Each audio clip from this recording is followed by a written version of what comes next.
প্ৰতি বছৰৰ দৰে এইবেলিও নলবাৰী জিলাৰ বৰক্ষেত্ৰী দৌলাশাল আঞ্চলিক বিহু সন্মিলনৰ উদ্যোগত ১, ২ আৰু ৪ বহাগত তিনিদিনীয়াকৈ ৪০ সংখ্যক ৰঙালী বিহু উদযাপন কৰে।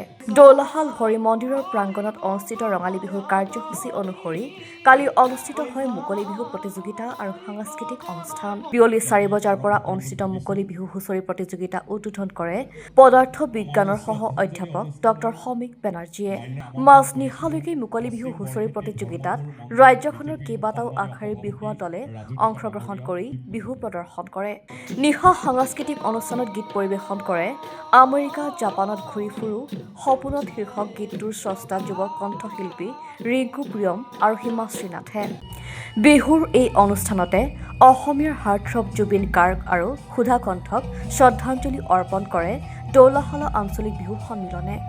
বিহু সন্মিলনৰ আয়োজকসকল তেখেতসকলক মই আন্তৰিকভাৱে ধন্যবাদ জ্ঞাপন কৰিছোঁ মোক ইয়াতে মাতাৰ বাবে।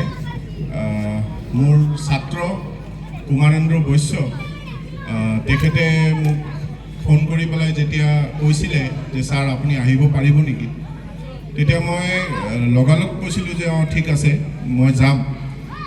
কাৰণ এনেকুৱা এটা কাম কৰিবলৈ মুকলি বিহু মঞ্চ উন্মোচন কৰিবলৈ এনেকুৱা কাম সাধাৰণতে আমি ইমান দূৰত নাহোঁ, কিন্তু যিহেতু মই এই সুযোগটো পালোঁ সেইটো কাৰণে মই সকলোকে ধন্যবাদ জ্ঞাপন কৰিছোঁ আৰু মই আনুষ্ঠানিকভাৱে এই মুকলি বিহু মঞ্চ উন্মোচন হোৱা বুলি ঘোষণা কৰিলোঁ। ধন্যবাদ।